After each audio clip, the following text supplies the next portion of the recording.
Bismillahirrahmanirrahim. Assalamu alaikum to all my students. Welcome to Safar Khadil Intermediate Accounting Channel. और partnership formation की हमारी जो series है ये कंटिन्यू है। सेकेंड ईयर अकाउंटिंग का पहला चैप्टर जिसमें हम लोग काम कर रहे हैं। टोटल मिला के हमारे पास 10 चैप्टर हैं, जिसमें से पार्टनरशिप फॉर्मेशन एक बहुत ही इंपॉर्टेंट चैप्टर है। सेक्शन बी के लिए शॉर्ट आंसर्स के अंदर अक्सर इसके सवाल जो है वो आपको नजर आएंगे पास्ट पेपर्स में। तो पार्टनरशिप फॉर्मेशन को हमने कंप्लीट करना है। इंशाल्लाह नेक्स्ट 4 to 5 क्लासेस और लगेंगी इसके अंदर, तो हम कोशिश करेंगे कि पार्टनरशिप फॉर्मेशन को नेक्स्ट 4 to 5 क्लासेस के अंदर कंप्लीट करें। आज का हमारा जो है पार्टनरशिप फॉर्मेशन का लेसन नंबर 6। इससे पहले आप जो है वो 5 लेक्चर्स के अंदर पार्टनरशिप के अंदर आपने मल्टीपल चीज़ें जो है वो देखी हुई हैं कि इंडिविजुअल कैपिटल्स किस तरह से फाइंड आउट करते हैं, इंडिविजुअल कैपिटल की मदद से टोटल कैपिटल कैसे फाइंड आउट करते हैं, और अदर एसेट्स कैश के अलावा अगर हो तो कैसे इन्वेस्ट किए जाते हैं। फिर हमने 4th लेक्चर में देखा था कि किस तरीके से जो है वो आपके जो एडिशनल इन्वेस्टमेंट जो है वो की जाती है। तो ये सारी चीज़ें हमने जो है अभी तक हम लोग कर चुके हैं। नाउ आज की क्लास में हम एक बहुत ही इंपॉर्टेंट टॉपिक डिस्कस करेंगे, और ये टॉपिक है हमारा विड्रॉल्स का, यानी ड्राइंग्स का। लेसन नंबर 6 में अब हम जो है वो विड्रॉल्स को डिस्कस करेंगे कि ड्राइंग्स कैसे होती है और ड्राइंग्स का कॉन्सेप्ट क्या है। थोड़ा पहले इसकी कॉन्सेप्ट पे बात कर लेते हैं, थोड़ा सा पहले कॉन्सेप्ट बना लेते हैं ड्राइंग्स का। इससे पहले कि हम लोग ड्राइंग्स से बात करें, तो मैं आपको जल्दी से प्रीवियस लेक्चर का जो है वो रिकैप दे दूं। और प्रीवियस लेक्चर का जो रिकैप था वो ये था कि हमने एडिशनल इन्वेस्टमेंट को डिस्कस किया था।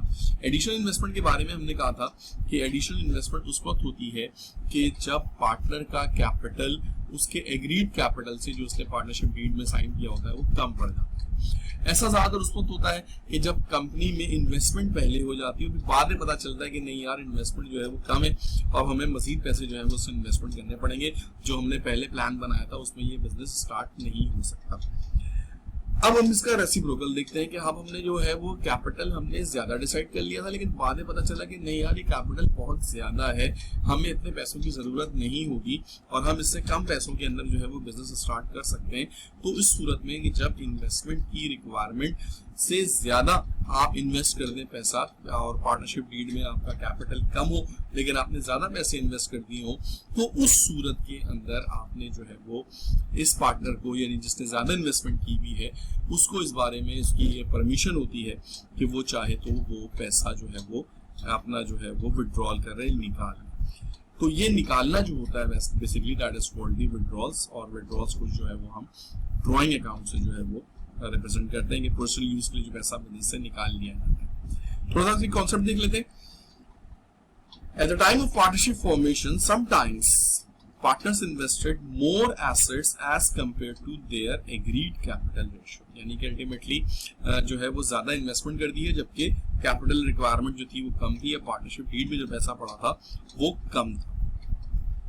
As compared to the recapitalization in the partnership deed, in that case, the excessive partner had the right to withdraw excess amount. अब आप उसकी क्योंकि आपने ज्यादा पैसे इन्वेस्ट कर दिए, तो अल्टीमेटली अब आपने पैसे जो है वो बिजनेस से जो है वो निकालने होंगे, विड्रॉ करने होंगे from the newly established business. अब इन्वेस्टमेंट हमने करेंगे कैसे, निकालेंगे कैसे? कुछ बातें ऐसी हैं जो आपने इसमें जो है वो ज़हन में रखनी है कि हम इन्वेस्टमेंट को निकालेंगे कैसे और किस तरीके से जो है वो हम इसको जो है वो क्वेश्चन को सॉल्व करेंगे। Following points must be kept in mind when dealing with drawing question. जब आपके सामने जब भी एग्जाम में ड्राइंग का सवाल आएगा या प्रैक्टिस में ड्राइंग का सवाल आएगा, तो आपने कुछ बातें अपने ज़हन में रखनी है। वो 3-4 बातें। पहली बात ये कि जैसे हमने पहले भी कहा था, पिछले लेक्चर में भी कहा था कि इनिशियल इन्वेस्टमेंट को आपने पहले रिकॉर्ड करना है। जैसे हमने लास्ट टाइम में कहा था कि एडिशनल इन्वेस्टमेंट को आप सेपरेट एंट्री से शो करेंगे, उसी तरीके से यहाँ पर भी जो ड्राइंग होगी उसको सेपरेट एंट्री से शो किया जाएगा, उसको बाकायदा दिखाया जाएगा। ये सवाल की रिक्वायरमेंट है कि आप ड्राइंग की एंट्री अलग से मेंशन करें। आप कैश की कम करके इसको नहीं दिखा सकते, बल्कि आपने ड्राइंग को अलग एंट्री से रिप्रेजेंट करना पड़ेगा। एग्जामिनर यही चाहता है कि वो आपको ये बात डिस्कस करे कि आपको ड्राइंग की एंट्री बनानी आती है या नहीं आती है। तो फर्स्ट रिकॉर्ड इनिशियल इन्वेस्टमेंट, उसके बाद अगर कैपिटल की रिक्वायरमेंट एग्रीड कैपिटल से ज्यादा है तो फिर आपने ड्राइंग को अलग दिखाना है। जर्नल सेम रहेगा तमाम इनिशियल इन्वेस्टमेंट के लिए भी और एडजस्टमेंट्स के लिए भी, यानी कि चाहे वो शॉर्टेज ऑफ कैपिटल की फॉर्म में हो तो एडिशनल इन्वेस्टमेंट, और अगर एक्सेस कैपिटल की फॉर्म में हो तो फिर वो ड्राइंग की। तो जर्नल रिमेन सेम, जर्नल अलग करने की जरूरत नहीं है। Combine all same accounts into the balance sheet. जैसे हमने पहले भी कहा था कि जो सेम अकाउंट्स होते हैं वो मर्ज होके अगर प्लस हो रहे हैं यानी कि ऐड हो रहे हैं तो प्लस हो जाते हैं, और अगर माइनस हो रहे हैं आपकी सवाल में माइनस भी करेंगे तो वो माइनस होके जो सेम अकाउंट्स होंगे वो एडजस्ट होके आ जाएंगे। तो जनाब एक सवाल स्टार्ट करते हैं। इससे पहले हम सवाल स्टार्ट करें, एंट्री समझ लें। एंट्री में हमने जो जर्नल एंट्री बनानी है ड्राइंग की, वो हमने दो बनानी है। दो इस तरह से बनानी है कि हम साइमल्टेनियस बनाएंगे। साइमल्टेनियस का मतलब एक के बाद एक, बीच में कोई और एंट्री नहीं होनी चाहिए। Following entries must be recorded one by one when dealing with the drawings. First entry is drawing debit and asset credit. Asset मैंने इस वजह से लिखा कि सवाल के अंदर वो कुछ भी कह सकते हैं कि कैश निकाला है या मर्चेंडाइज निकाली है या फर्नीचर निकाला है, कोई भी एसेट विथड्रॉ हो सकता है। तो ड्राइंग अकाउंट हमेशा कांस्टेंट रहेगा, ड्राइंग डेबिट, और एसेट अकाउंट डिपेंड कर रहा होगा कि सवाल में आपसे वो क्या चीज कह रहे हैं। नॉर्मली कैश की ड्राइंग कराते हैं, लेकिन अगर इसके अलावा भी कोई एसेट आ गया, जैसे अगर आपने फर्नीचर निकाला तो एंट्री बन जाएगी ड्राइंग डेबिट फर्नीचर क्रेडिट। अगर आपने मशीन्स निकाली है तो drawing debit and machinery credit. अगर आपने कैश निकाला है तो obviously drawing debit and cash credit. Asset को डिक्रीज करेंगे और ड्राइंग को डेबिट करके कॉन्ट्रैक्ट करने के कैपिटल अकाउंट को इंक्रीज कर देंगे। कैपिटल और उसके फौरन बाद फिर आपने अभी क्योंकि सिर्फ ड्राइंग रिकॉर्ड हुई, ड्राइंग पे इसका इफेक्ट नहीं आया है, तो अब आपने क्या करना है, अगले स्टेप के अंदर आपने जो है वो कैपिटल को जो है वो रिकॉर्ड करना है, और कैपिटल की रिक्वायरमेंट को जो आपने जो है वो पूरा करने के लिए आपने अल्टीमेटली इसके अंदर जो है वो अमाउंट को कैपिटल अकाउंट में क्लोज करना है। तो एंट्री आपके पास capital debit and drawing credit. Drawing debit balance show करती है, उसे क्लोज करने के लिए क्रेडिट कर देंगे, और ड्राइंग क्योंकि कैपिटल को रिड्यूस करती है, कम करती है, लिहाजा कैपिटल जब कम होगा तो डेबिट पर रिकॉर्ड होगा। तो एंट्री आपके पास इसकी क्लोजिंग एंट्री पास होगी ऑन द सेम डे, ताकि आपका कैपिटल जो है वो रिड्यूस हो जाए। Capital of A debit and drawing account जो है वो आपका क्रेडिट। तो इस तरह से हमने क्या किया कि हमने अपनी जो भी चीजें थी, जो भी हमने वर्किंग थी, उसको हमने दो एंट्रीज के अंदर डिवाइड कर लिया। फर्स्ट एंट्री जिसमें हम ड्राइंग को रिकॉर्ड करेंगे, और सेकंड एंट्री जिसमें हमने ड्राइंग को क्लोज करना है उसके कैपिटल में। तो जनाब एक सवाल करते हैं ताकि आपको मजीद क्लियर हो। एक हमने सवाल मिला है क्वेश्चन नंबर 12, इससे पहले आप 11 क्वेश्चन इसके कर चुके हैं। आज हम इसके दो सवाल करेंगे, 12 and 13। Let's discuss question number 12। On June 15, 2014, Bashir and Babar decide to form a partnership business sharing capital ratio in the ratio of 2:3। ठीक है, ध्यान रखिएगा कि बशीर का कैपिटल जो है वो आपके पास 2 है और बाबर का जो रेशियो है वो आपके पास 3 है। They further agreed that the total capital of the firm should be rupees 4 lakh। 4 lakh का कैपिटल आपने 2:3 में डिवाइड करना है। इसका मतलब ये हुआ कि 2 रेशियो बिलोंग करेंगे बशीर को 4 लाख में से, और 3 रेशियो बिलोंग करेंगे बाबर को 4 लाख में से। Their investment details are as under. Ultimately आपने इसमें जो है मल्टीपल अपनी स्टेटमेंट डाल दी है। आपने इन्होंने मल्टीपल एसेट्स इन्वेस्ट किए हैं, कैश है, मर्चेंडाइज है, फर्नीचर है, और इसी तरीके से बाबर की 50, 150। अच्छा, हम यहाँ पर थोड़ा सा कैपिटल कैलकुलेट कर लेते हैं ताकि आपको थोड़ा सा अंदाजा हो जाए कि हमने किस तरीके से इसको लेके चलना है। They further decided that a shortage of capital should be contributed by deficient partner। उन्होंने कह दिया जनाब कि अगर किसी का कैपिटल कम पड़ रहा होगा उसके एग्रीड कैपिटल से, उसके रेशियो कैपिटल से, तो उसको मजीद पैसे बिजनेस में इन्वेस्ट करने होंगे। एंड इफ एक्सेस, और अगर किसी का ज्यादा हो रहा है, should be withdrawn from newly established. तो आपसे कह रहे हैं कि जनाब जो नई कंपनी बनी है उसमें से आपने ड्राइंग करके दिखानी है, पहले से पैसा कम नहीं कर देना है। अगेन वही 3 रिक्वायरमेंट, इंडिविजुअल कैपिटल निकालना है आपने, जर्नल बनाना है, और साथ में आपने इसकी इनिशियल बैलेंस शीट बनानी है। तो जरा सा जल्दी पहले काम ही करते हैं कि 4 लाख की इन्वेस्टमेंट को 2:3 में डिवाइड कर लेते हैं। जल्दी से यहाँ पे वीडियो जरा पॉज करेंगे 1-2 मिनट के लिए, और 4 लाख के कैपिटल जैसे हम हमेशा से डिवाइड कर देते हैं 2:3 में, वैसे डिवाइड करके जरा इसके कैपिटल निकाल लें। आई होप कि आप लोगों ने जो है वो निकाल लिए होंगे। तो अब हम चलते हैं इसके सोल्यूशन की तरफ। We have 2 partners, Bashir and Babar, 2:3। इनका सम हो जाएगा 2 + 3 become 5, so 2 out of 5 ratio belongs to Bashir and 3 out of 5 ratio belong to Babar. 4 lakh की इन्वेस्टमेंट को हमने 2:5 में डिवाइड कर दिया, दैट शुड बी 1,60,000, एंड इसी तरह से 3:5 में जब आपने इसको डिवाइड किया तो दैट शुड बी 2,40,000। तो हमारे पास अब दोनों के कैपिटल आ गए 160 एंड 240। सवाल पे वापस चलते हैं ताकि आपको थोड़ा सा अंदाजा हो जाए कि हमने क्या करना है। सवाल पे आते हैं। ध्यान में रखिएगा पहले पार्टनर की इन्वेस्टमेंट हमने निकाली थी 160। इसका अगर हम कैपिटल टोटल करें तो 30 + 100 दैट इज 130, 130 + 20 becomes 1,50,000। रिक्वायरमेंट थी 160 की, जबकि इसका कैपिटल बनता है 150, तो इसको 10,000 की एडिशनल इन्वेस्टमेंट करनी पड़ेगी। अगर हम दूसरे पार्ट में आते हैं, दूसरे पार्टनर का कैपिटल हमने निकाला था 2,40,000। देखते हैं इसकी इन्वेस्टमेंट कितनी आ रही है। 50 + 150 becomes 200, 200 + 20 becomes 220, and 220 + 40 becomes 2,60,000। It means that कि हमारी जो इन्वेस्टमेंट आ रही है यहाँ पर वो आ रही है आपके पास 2,60,000 60,000, जो कि इसकी इन्वेस्टमेंट से ज्यादा हो रही है। अब जब ये ज्यादा हो रही है तो अल्टीमेटली इसका मतलब ये होगा कि यहाँ पर इसको जो है वो पैसे जो है वो बिजनेस में जो है वो निकालने पड़ेंगे। अब चलिए आप इसकी एंट्री पे आते हैं एक दफा। अच्छा जी, यहाँ पर आपके पास एंट्री स्टार्ट होगी। The first entry is initial investment की, cash debit, merchandise debit and furniture credit. Total आपके पास हो जाएगा आपके पास 1,50,000।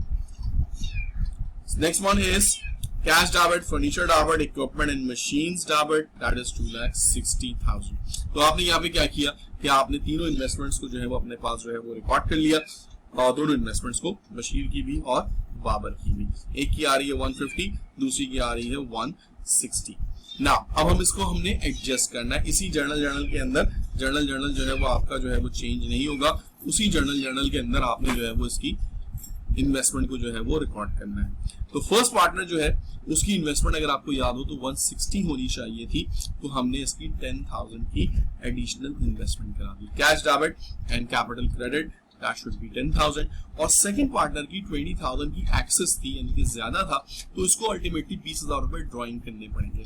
ड्रॉइंग की मैंने आपको 2 एंट्रीज बनाई थी, याद करिए। यस, बिल्कुल सही। ड्रॉइंग की पहली एंट्री थी drawing debit and cash credit, that is 20,000। और अब फौरन इसके बाद हमने इसको जो है वो क्लोज करना है अपने दूसरे अकाउंट में, कैपिटल अकाउंट में। तो हम एंट्री बनाएंगे capital debit and drawing credit. याद रखिएगा कि ये दूसरी वाली एंट्री बहुत सी इंटरमीडिएट की बुक्स में मौजूद नहीं है।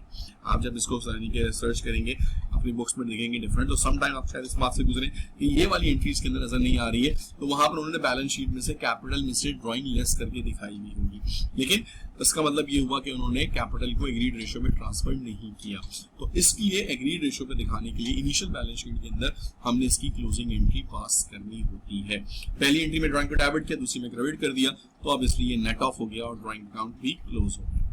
बैलेंस शीट बनाते हैं। बैलेंस शीट बनाने के लिए सिर्फ कैश अकाउंट पे फोकस करना ज्यादा जरूरी है। कैश अगर आप पहली एंट्री में देखें तो 30 है, दूसरी एंट्री में देखें तो 50 है, तो 30 प्लस 50 बिकम्स 80। यहाँ पे 10,000 है तो दैट शुड बी 90, और यहाँ से 20,000 क्रेडिट हो गया, इसका मतलब 90 माइनस 20 बिकम 70,000। तो जब हम इसकी बैलेंस शीट बनाएंगे तो कैश की वैल्यू आपके पास आ गई 70, मर्चेंडाइज मर्ज होके हो गई आपके पास 1 lakh, furniture, equipment and machines that is 170, 20 and 40। Total assets हो गए हमारे पास दोनों का मिला के 4 लाख। कैपिटल ऑफ बशीर, याद रखिएगा इसमें कैपिटल ऑफ बशीर पे अगर हम फोकस कर लें 1 मिनट के लिए, एंट्री वापस चलते हैं। यहाँ पर देखिए कैपिटल ऑफ बशीर क्रेडिट हो रहा है 150 से, और यहाँ पर capital of Bashir again credit हो रहा है 10,000 से, तो क्रेडिट में क्रेडिट साइड ऐड हो जाती है, सेम साइड ऐड हो जाती है, तो दैट शुड बी 1,60,000। बाबर का कैपिटल यहाँ पर क्रेडिट हो रहा था 260 से, और यहाँ पर आके बाबर का कैपिटल अगर आप लास्ट एंट्री में देखें तो क्रेडिट हो रहा है आपके पास 20, डेबिट हो रहा है आपके पास 20 से, तो अब इसकी 260 माइनस 20, तो जिसकी वजह से यहाँ पर इसका कैपिटल हो गया 240 and your balance sheet is balanced on 4 lakh rupees. तो यहाँ पर हमने देखा कि बैलेंस शीट में एडिशनल इन्वेस्टमेंट के साथ साथ ड्राइंग्स को किस तरीके से जो है वो ट्रीट किया जाता है।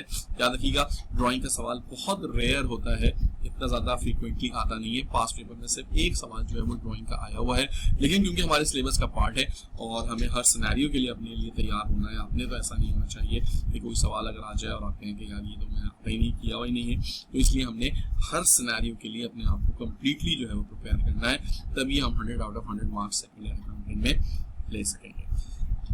इसी सवाल की प्रैक्टिस के लिए आपको होमवर्क दे रहा हूं ताकि आप घर में बैठ के इसकी प्रैक्टिस करें। द नेक्स्ट क्वेश्चन इस पर फोकस कर लेते हैं। That is question number 13. Investment other than cash. That is practice yourself question. Ahmed and Asad decided to form a partnership on July 1, 2014. Their investment details are as under. Investment details आपको बहुत ज़्यादा इसमें दी हुई है, cash है, merchandise, inventory है, furniture है, equipment है. They further decided that the total capital of the firm should be rupees 8 lakh contributed in the ratio of 3:1. वहाँ पे 2:3 था, यहाँ पर मैंने इसको चेंज कर दिया 3:1 ताकि आपको प्रैक्टिस करने में आसानी हो। Shortage of capital should be invested in the form of merchandise. यहाँ पे मैं थोड़ा सा चेंज किया कि आपने जो एडिशनल इन्वेस्टमेंट करनी है वो मर्चेंडाइज की फॉर्म में करानी है। वाइल इफ एक्सेस, और अगर किसी का ज्यादा हो जाता है, it should be withdrawn in the form of newly establish in cash from newly establish form. और अगर किसी का कैपिटल ज्यादा हो जाता है तो उसको इस बात की परमिशन होगी कि वो चाहे तो पैसा जो है वो अपना निकाल सकता है बिजनेस से। इसमें मैंने आपसे दो चीज़ें मांगी है, रिकॉर्ड एंट्रीज मांगी है और साथ में बैलेंस शीट मांगी है, कंप्यूटेशन नहीं मांगी है। लेकिन इसका हरगिज़ मतलब ये नहीं कि आप कंप्यूटेशन नहीं दिखाएंगे, कंप्यूटेशन आपने शो करनी है। So this will be the end of the today's class. I hope कि आपने इसको आसान लिया होगा। थैंक यू, अल्लाह हाफिज़।